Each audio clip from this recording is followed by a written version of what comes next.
ಓಂ ಶಾಂತಿ. ವೀಕ್ಷಕರ ಅಭಿಮಾನಗಳೇ, ಗುರುಮಕ್ಕಳೇ, ಭಕ್ತರು, ನಿಮ್ಮೆಲ್ಲರಿಗೂ ಒಳ್ಳೆಯದಾಗಲಿ. ವೀಕ್ಷಕರೇ, ಎಲ್ಲಿ ಕುಳಿತು ಧ್ಯಾನ ತಪಸ್ಸು ಮಾಡಿದ್ರೆ, ಯಾವ ದೇವಸ್ಥಾನಕ್ಕೆ ಯಾವ ಕ್ಷೇತ್ರಕ್ಕೆ ಹೋದರೆ ಹೆಚ್ಚಿನ ತಪಶಕ್ತಿ ಸಿಗುತ್ತೆ, ಒಳ್ಳೆಯದಾಗುತ್ತೆ, ಯಾವ ಗುರುವಿನ ಹತ್ರ ಯಾವ ಮಾಂತ್ರಿಕನ ಹತ್ರ ಹೋದರೆ ನಮಗೆ ಒಳ್ಳೆಯದಾಗುತ್ತೆ, ಅವ್ರ ಹತ್ರ ಒಂದು ಒಳ್ಳೆಯ ತಾಯ್ತನೋ ಯಂತ್ರನೋ ಕಾಯಿನೋ ಬೇರು ಗಿಡಮೂಲಿಕೆನೋ ಸಿಗುತ್ತೆ. ಈ ರೀತಿ ಆಲೋಚನೆಗಳು ಬರಲಿಕ್ಕೆ ಕಾರಣ ನಿಮ್ಮಲ್ಲಿ ಸಾಕಷ್ಟು ಯೂಟ್ಯೂಬಲ್ಲಿ, ಫೇಸ್ಬುಕ್ಕಲ್ಲಿ, ಇನ್ಸ್ಟಾಗ್ರಾಮಲ್ಲಿ ಸಾಕಷ್ಟು ಗುರುಗಳು ಅವ್ರದ್ದೇ ಆದ ವಿಭಿನ್ನ ರೀತಿಯಲ್ಲಿ ಹಾವಭಾವಕ್ಕೆ ತಕ್ಕಂತೆ ವೇಷಭೂಷಣ ಮಾಡಿಕೊಂಡು ಉಪನ್ಯಾಸಗಳನ್ನು ಕೊಡ್ತಿರ್ತಾರೆ. ಇಲ್ಲಿ ದುರಾದೃಷ್ಟಕರ ಸಂಗತಿ ಅಂದರೆ, ಯಾರು ಸಾಧಕರಿದ್ದಾರೆ, ಸಾಧನೆ ಮಾಡಿದ್ದಾರೆ, ಅವರು ಎಲೆಯ ಮರೆಯ ಕಾಯಿ ಅಂತ ಇರ್ತಾರೆ, ಬೆಳಕಿಗೆ ಬರಲ್ಲ. ದುರಾದೃಷ್ಟ ಅಂದರೆ ಕಾರಣ ಏನಂದರೆ, ಏನೂ ಸಾಧನೆ ಮಾಡದೇ ಇರೋರು ಮಾತಾಡೋದು ಕಲ್ಕೊಬಿಟ್ಟಿರ್ತಾರೆ. ಉಪನ್ಯಾಸ ಕೊಡೋದು, ಮಾತಾಡೋದು, ಮಾಯಾ ಮಾಡಿ ಮೋಡಿ ಮಾಡಿ ಮಾತಿನ ಮಲ್ಲರಾಗಿ ಇನ್ನೊಬ್ಬರಿಗೆ ಬುಟ್ಟಿಗೆ ಹಾಕೋತಾರೆ. ದುರಾದೃಷ್ಟ ಅಂದರೆ ಜನ ಹೆಚ್ಚಾಗಿ ಪರ್ಸೆಂಟೇಜಲ್ಲಿ ಅವ್ರನ್ನೇ ನಂಬೋದು. ಯಾರು ಅಧರ್ಮಿಗಳನ್ನು ನಂಬ್ತಾರೆ,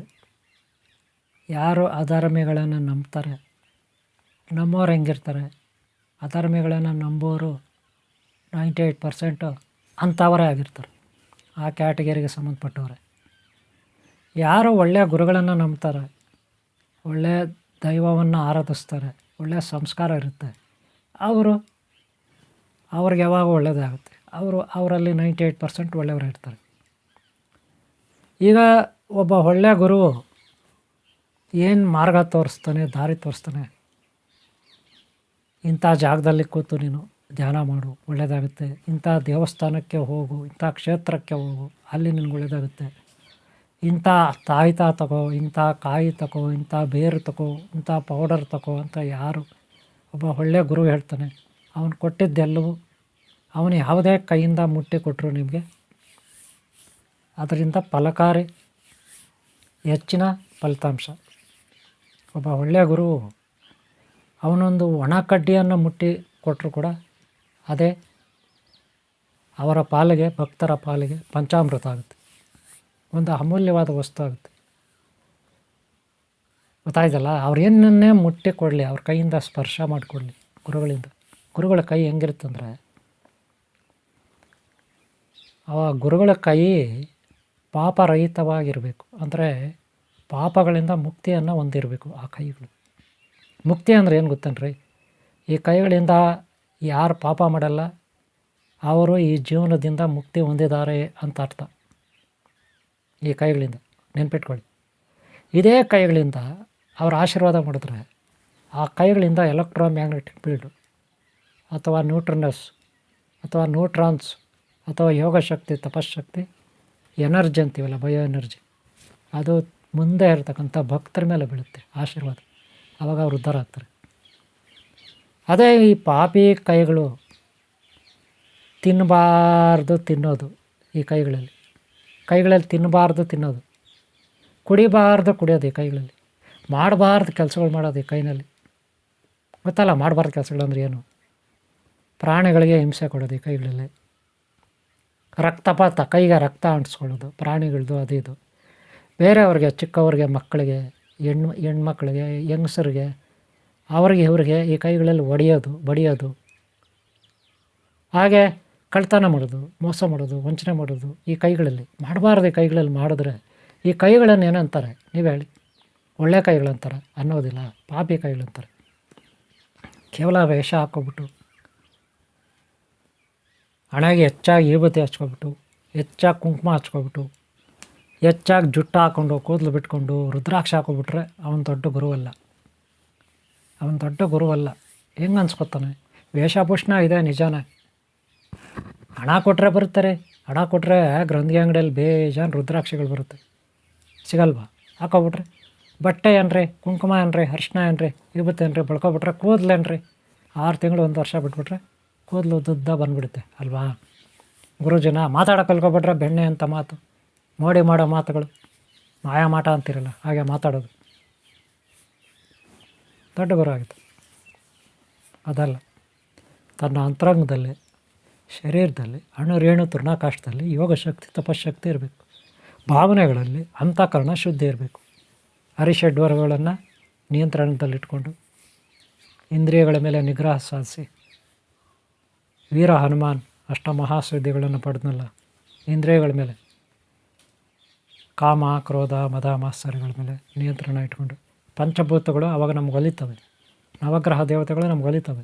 ಪ್ರಕೃತಿ, ಗಿಡ, ಮರ, ಬಳ್ಳಿ, ನದಿ, ಸಾಗರ, ಗುಡ್ಡ, ಪರ್ವತ, ಕ್ಷೇತ್ರಗಳ ಶಕ್ತಿ ನಮ್ಗೆ ಒಲಿಯುತ್ತೆ. ಗುರುಶಕ್ತಿ ನಮ್ಗೆ ಒಲಿಯುತ್ತೆ. ಆವಾಗ ಅವನು ಒಳ್ಳೆಯ ಯೋಗಿ ಆಗ್ತಾನೆ. ಅವನಲ್ಲಿ ಒಳ್ಳೆತನ ಇದ್ದರೆ.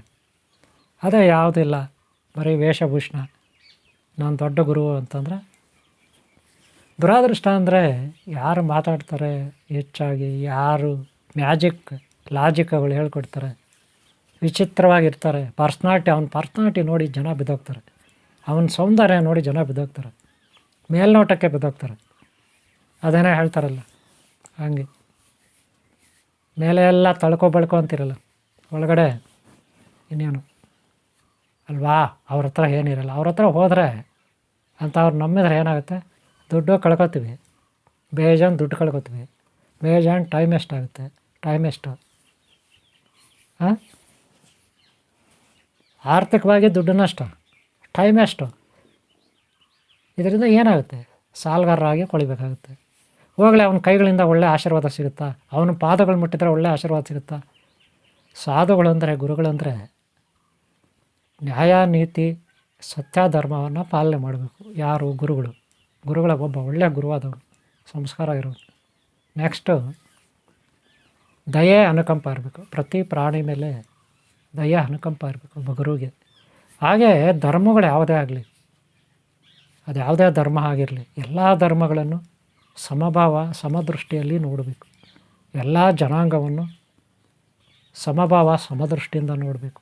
ಆದರೆ ಯಾರು ಕೆಟ್ಟದ್ದು ಮಾಡ್ತಾರೆ ಅವರು ಅಧರ್ಮಿಗಳು ಅಂತ ಅವ್ರನ್ನ ಗುರುತಿಸ್ಬೇಕು. ಕೆಟ್ಟವ್ರನ್ನ, ಯಾರು ನೀಚ ನಿಕೃಷ್ಟಿದ್ದಾರೆ ಅವರು ಯಾವುದೇ ಧರ್ಮದಲ್ಲಿರಲಿ, ಯಾವುದೇ ಜನಾಂಗ ಆಗಿರಲಿ, ಅಂಥವ್ರನ್ನ ನಾವು ನೀಚ ನಿಕೃಷ್ಟ ಅಂತ ಗುರುತಿಸ್ಬೇಕಾಗುತ್ತೆ. ಅವರಿಂದ ನಾವು ದೂರ ಉಳ್ಕೋಬೇಕಾಗುತ್ತೆ. ಅವ್ರು ಮಾಡಿದ ಪಾಪ ಅವ್ರ ತಲೆ ಮೇಲಿರುತ್ತೆ.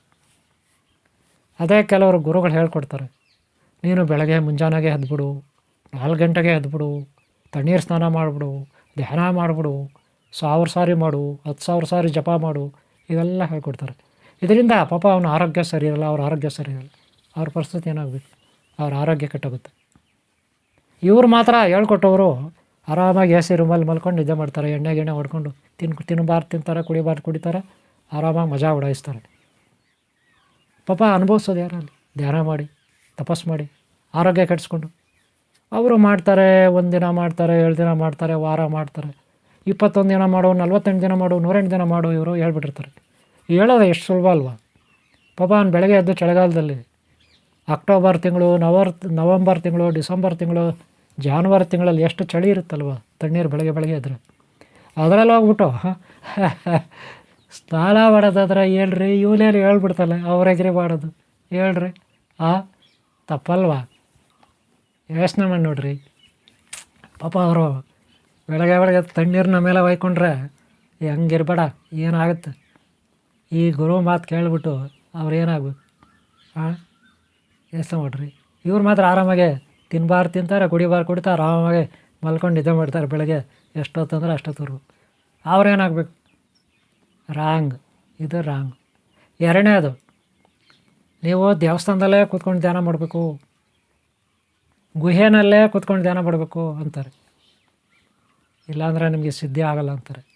ಅದು ಕೂಡ ರಾಂಗ್. ನೋಡಿರಿ, ನೀವು ದೇವಸ್ಥಾನದಲ್ಲೇ ಕೂತ್ಕೊಳ್ಳಿ, ಗುಹೆನಲ್ಲೇ ಕೂತ್ಕೊಳ್ಳಿ, ಆದರೆ ಒಳ್ಳೆಯವರಾಗಿರ್ಬೇಕಲ್ಲ. ಮಾಡಬಾರ್ದು ಕೈಗಳಲ್ಲಿ ಪಾಪಗಳು ಮಾಡಿ, ತಿನ್ನಬಾರ್ದು ತಿನ್ಕೊಂಡು, ಕುಡಿಬಾರ್ದು ಕುಡ್ಕೊಂಡು, ಹೇಳ್ಬಾರ್ದು ಸುಳ್ಳು ಬಳ್ಳಿ ಹೇಳ್ಕೊಂಡು ಗುಹೆನಲ್ಲಿ ಕೂತ್ಕೊಬಿಟ್ರೆ ಭಗವಂತ ಬಂದುಬಿಡ್ತಾನೇನ್ರಿ? ಒಬ್ಬ ಒಳ್ಳೆಯ ಗುರು ಆಗಲಿಕ್ಕೆ ಒಳ್ಳೆತನ ಇದ್ದರೆ ಸಾಕು ಅಂತ ನಾನು ನಿಮ್ಗೆ ತಿಳಿಸ್ಕೊಟ್ಟಿದ್ದೀನಿ. ಅವನು ಅಲ್ಲಿ ಕೂತ್ರೆ ಒಳ್ಳೆಯದಾಗುತ್ತೆ, ಇಲ್ಲಿ ಕೂತ್ರೆ ಒಳ್ಳೆಯದಾಗುತ್ತೆ, ಅಲ್ಲಿ ಕೂತ್ರೆ ಸಿದ್ಧಿ ಸಿಗುತ್ತೆ, ಆ ದೇವಸ್ಥಾನಕ್ಕೆ ಹೋದ್ರೆ ಸಿಗುತ್ತೆ, ಈ ದೇವಸ್ಥಾನಕ್ಕೆ ಹೋದ್ರೆ ಸಿಗುತ್ತೆ, ಹಿಮಾಲಯ ಪರ್ವತದಲ್ಲಿ ಹೋಗ್ಬಿಟ್ರೆ ಸಿಗುತ್ತೆ. ಅದೆಲ್ಲ ತಪ್ಪು ಕಲ್ಪನೆಗಳು.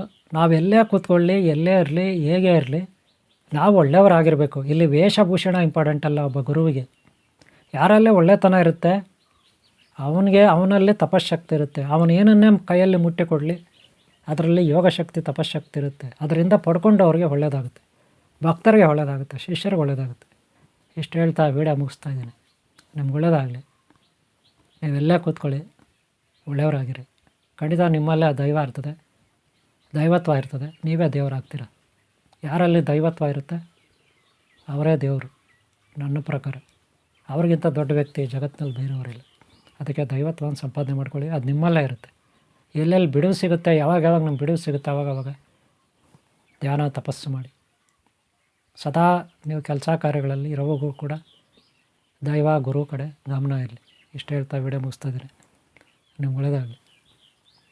ಇಷ್ಟ ಆದರೆ ಒಂದು ಲೈಕ್ ಮಾಡಿ. ನಿಮ್ಮ ಪ್ರೋತ್ಸಾಹ ಇದ್ದರೆ ಮತ್ತೆ ನಾನು ಈ ರೀತಿ ವಿಡಿಯೋ ಮಾಡ್ಬೋದು.